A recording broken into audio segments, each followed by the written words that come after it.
21 Aralık, yılın en uzun gecesi. Antik çağlardan beri insanlar bu geceyi kutluyor. Peki neden? Bugün size ışık ve karanlığın savaşını, Nardugan'ı anlatacağım. Gece ve gündüz. Ezeli bir savaşın iki kadim savaşçısı. Her gün dünyanın her yerinde süren bu kozmik savaş, yılın belli zamanlarında doruk noktasına ulaşıyor. 21 Aralık işte bu savaşın en kritik günü. En uzun gece ve en kısa gündüz. Ancak bu tarih sadece bir son değil, aynı zamanda yeni bir başlangıç. Çünkü bu tarihten sonra gündüz geceye karşı zaferini ilan ediyor ve günler yavaş yavaş uzamaya başlıyor. Bu doğa olayının bilimsel açıklaması basit aslında. Dünyanın eksenindeki 23,5 derecelik eğiklik ve güneş etrafındaki yörüngesi nedeniyle kuzey yarımküre yılın bu döneminde güneşten gelen ışınları en eğik açıyla alıyor. Bu da günlerin kısalmasına, gecelerin uzamasına neden oluyor. Ancak insanoğlu için bu astronomik olay her zaman çok daha derin anlamlar taşıdı. Daha derinlere dalmadan önce videoyu beğenmeyi, paylaşmayı ve yorum yapmayı unutmazsanız seviniriz. Eğer kanalımızı daha fazla desteklemek isterseniz katıl üyeliklerine de göz atabilirsiniz. İyi seyirler. İnsanlık tarihi boyunca dünyanın hemen hemen her köşesinde bu dönem özel ritüellerle kutlandı. Antik Mısırlılar Ra'nın yeniden doğuşunu kutlarken Romalılar Saturnalya şenlikleri düzenledi. Persler Yelda gecesini kutladı, İskandinavlar Yule festivalleri düzenledi. Ve elbette Türkler bu özel zamanı Nardugan Bayramı olarak kutladı. Nardugan, basit bir takvim olayının çok ötesinde köklü bir kültürel geleneğin parçası. Moğolca'da nar, güneş anlamına geliyor. Ve Türkçe'de tugan, yani doğan kelimesinin birleşiminden oluşan bu isim, güneşin doğuşu anlamını taşıyordu. Bu isim sadece bir doğa olayını tanımlamıyor, aynı zamanda Türk kültüründe önemli yer tutan ışık ve karanlık, iyilik ve kötülük gibi zıtlıkları da yansıtıyordu. Antik çağlardan beri insanlar kış gün dönümünü sadece bir astronomik olay olarak görmedi. Bu tarih, karanlığın en güçlü olduğu andan sonra ışığın yeniden güç kazanmaya başladığı, doğanın yeniden uyanışını müjdelendiği bir dönüm noktasıydı. Türk kültüründe bu anlayış öylesine önemliydi ki sadece bir kutlama değil, aynı zamanda gelecek yılın bereketini ve refahını da bir şekilde garantileme ritüeliydi. Bu kozmik döngünün insan yaşamı üzerindeki etkisi öylesine derindi ki antik toplumlar yaşamlarını bu döngüye göre düzenledi. Özellikle konar göçer bir yaşam süren Türk toplulukları için bu döngü yaşamsal bir rehberdi. Kışın en zorlu döneminin geride kaldığının, artık baharın yaklaştığının müjdesiydi. İslamiyet'ten önceki yaygın Türk inanışı olan Gök Tanrı dininde dünyanın tam ortasında bir akçam ağacı olduğuna inanılırdı. Tanrı Ülgen'in ise bu ağacın tepesinde oturduğu düşünülürdü. Eski Türkler bu ağaca hayat ağacı adını vermişlerdi. Dünya bu ağacın altında yer alıyor, kökleri dünyanın altını sarmalıyor, gövdesi ise yeryüzünü gökyüzünden ayırıyordu. Daha da önemlisi akçam ağacı gökyüzünü tutuyor ve tabiatın üzerlerine çökmesine engel oluyordu.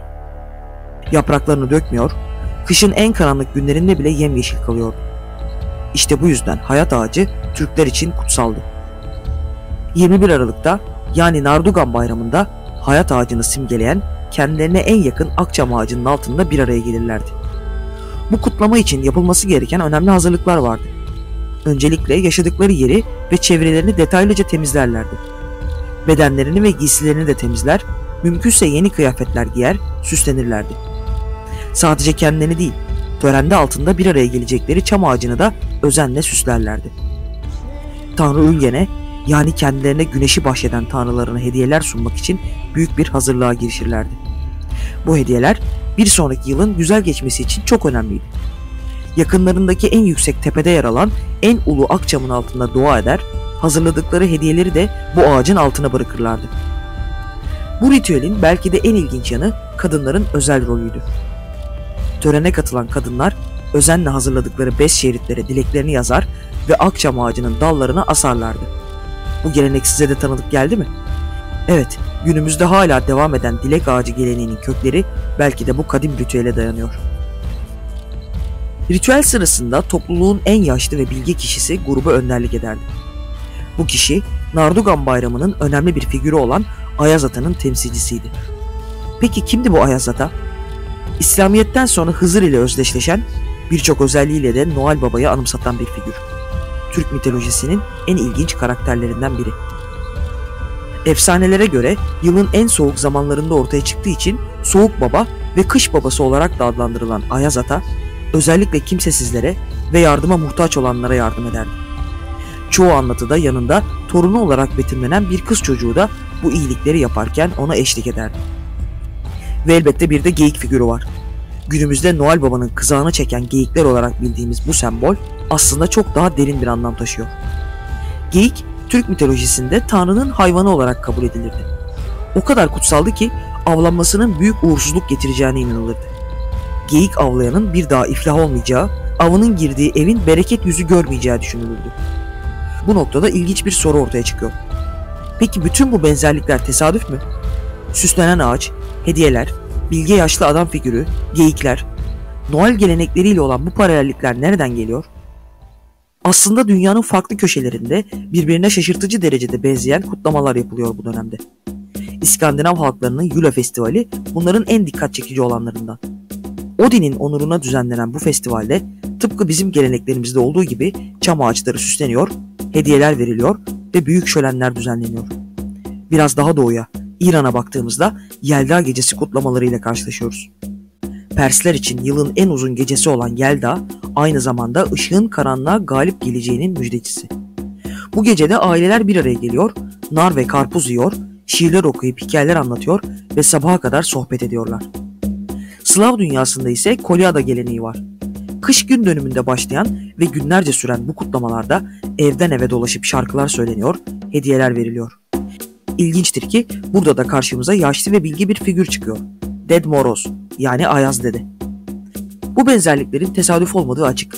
İnsanoğlu yaşadığı coğrafya ne olursa olsun kışın en karanlık gününde umuda, ışığa, yeniden doğuşa olan inancını kutlama ihtiyacı duymuş. Ve belki de en ilginci bu kutlamaların ortak öğeleri. Süslenen ağaçlar, verilen hediyeler, yakılan ateşler ve söylenen şarkılar. Ama sadece kutlamalar değil, antik yapılar bile bu dönemin önemini gösteriyor. İnsanoğlu öyle büyük yapılar inşa etmiş ki hepsi kış gün dönümüyle kusursuz bir uyum içinde. Örneğin İrlanda'daki Newgrange anıtı, tam da kış gün dönümünde güneş ışığının içeri girebileceği şekilde tasarlanmış. İngiltere'deki gizemli Stonehenge'in ana aksı kış gün dönümü güneşinin batış noktasını gösteriyor. Daha da ilginci, Antik Mısır'daki devasa Karnak Tapınağı'nın mimarisi kış gün dönümünde güneş ışığının özel bir açıyla içeri girmesini sağlayacak şekilde hesaplanmış ve bu şekilde inşa edilmiş. Bu muhteşem yapılar aslında insanlığın ortak bilincinin birer yansıması gibi. Farklı coğrafyalarda, farklı kültürlerde yaşayan insanlar aynı doğa olayını benzer şekillerde kutlamış, benzer umutları paylaşmış ve hatta bu anı ölümsüzleştirmek için devasa yapılar inşa etmişler. Yakın zamanda kaybettiğimiz Sümerolog Muazzez İlmi Çığ'ın Nardugan Bayramı ile ilgili çarpıcı bir tezi var. Ona göre bu bayram ve kutlama ritüelleri Hunlar tarafından kavimler göçü yoluyla Avrupa'ya taşındı.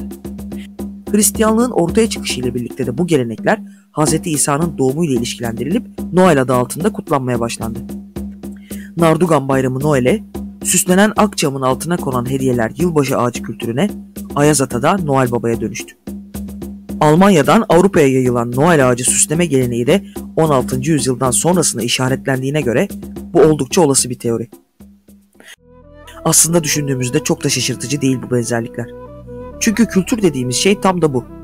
İnsanlığın ortak hafızasında yer eden, zamanla değişip dönüşen ama özünü bir şekilde koruyan gelenekler bütünü. Dünyadaki tüm kadim gelenek ve inanışlar bugünün kültür coğrafyasını bir şekilde etkileyen en önemli zenginlikler. Peki günümüzde ne durumda bu gelenek? Nardugan Bayramı'nın tarihsel gerçekliği uzun yıllardır tartışılıyor. Her konuda olduğu gibi bunda da toplum ikiye bölünmüş durumda. Bir kesim bu geleneğin çok eski bir Türk bayramı olduğunu savunurken, diğer bir kesim bunun sonradan oluşturulmuş bir gelenek olduğunu öne sürüyor. Ancak belki de asıl sormamız gereken soru şu: bir geleneğin gerçek olup olmadığını nasıl ölçebiliriz? Bugün dünyanın dört bir yanında kutlanan pek çok bayramın, festivalin kökenine indiğimizde benzer tartışmalarla karşılaşıyoruz. Önemli olan bu geleneklerin insanlara ne ifade ettiği, nasıl bir değer kattığı değil mi? Düşünün ki binlerce yıl önce atalarımız da kışın en uzun gecesinde bir araya geliyor, ışığın karanlığa galip geleceği inancıyla umutlanıyor, gelecek günlerin daha aydınlık olacağına inanıyorlardı. bugün biz de benzer umutlarla, benzer dileklerle yaşamıyor muyuz? Belki de Nardugan'ın bize öğrettiği en önemli ders bu. En karanlık zamanda bile ışığın er ya da geç galip geleceğine olan inanç. Tıpkı 21 Aralık'tan sonra günlerin yavaş yavaş uzaması gibi hayatın zorlu dönemlerinin de geçici olduğuna dair umut. Günümüzde özellikle son yıllarda bu kadim geleneği yeniden canlandırma çabaları görüyoruz. Türk dünyasının çeşitli bölgelerinde farklı isimler ve formlarla olsa da kış gün dönümü kutlamaları yapılıyor. Kimi yerde geleneksel ritüeller canlandırılıyor, kimi yerde modern yorumlarla yeni kutlama biçimleri oluşturuluyor. Örneğin Yakutlar Siyah Bayramı'nı, Altay Türkleri Çaga Bayramı'nı kutluyor. Anadolu'nun çeşitli yerlerinde ise gün dönümü ya da yeni gün kutlamaları yapılıyor. İsimleri farklı olsa da özünde hep aynı şeyi kutluyorlar. Işığın karanlığa galip gelmesini ve yeni bir döngünün başlangıcını. İlginçtir ki bu kutlamalar modern dünyada yeni anlamlar da kazanıyor. Artık sadece mevsimsel bir dönüm noktası değil, aynı zamanda kültürel kimliğin, tarihi mirasın bir parçası olarak görülüyor. Özellikle genç nesiller arasında bu kadim gelenekleri öğrenme ve yaşatma isteği giderek artıyor. Belki de en dikkat çekici olan bu geleneğin özündeki evrensel mesajın günümüzde de geçerliğini koruması. Düşünün ki binlerce yıl önce insanlar kışın en uzun gecesinde bir araya geliyor, birbirlerine umut aşılıyor, gelecek güzel günlerin daha aydınlık olacağına inanıyorlardı.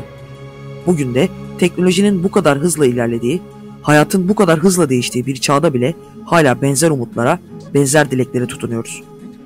İster Nardugan deyin, ister Noel, ister başka bir isim. Özünde hepsi insanlığın ortak mirasının bir parçası. Farklı kültürler, farklı toplumlar bu kadim geleneği kendi renkleriyle zenginleştirmiş, kendi hikayelerini katmış. Ve belki de tam da bu yüzden bu gelenek bu kadar uzun süre yaşayabilmiş. Tarih sadece geçmişte yaşanmış olayların birer kaydı değil, aynı zamanda bugünümüzü şekillendiren, geleceğimize ışık tutan birer rehber. Nardugan geleneği de bize tam olarak bunu hatırlatıyor. En karanlık zamanlarda bile umudu kaybetmemeyi, ışığın er ya da geç galip geleceğine inanmayı. Peki siz ne düşünüyorsunuz? Sizce bu kadim gelenekler modern dünyada nasıl bir anlam ifade ediyor? Yorumlarda düşüncelerinizi yazmayı unutmayın. Nardugan bayramınız kutlu olsun.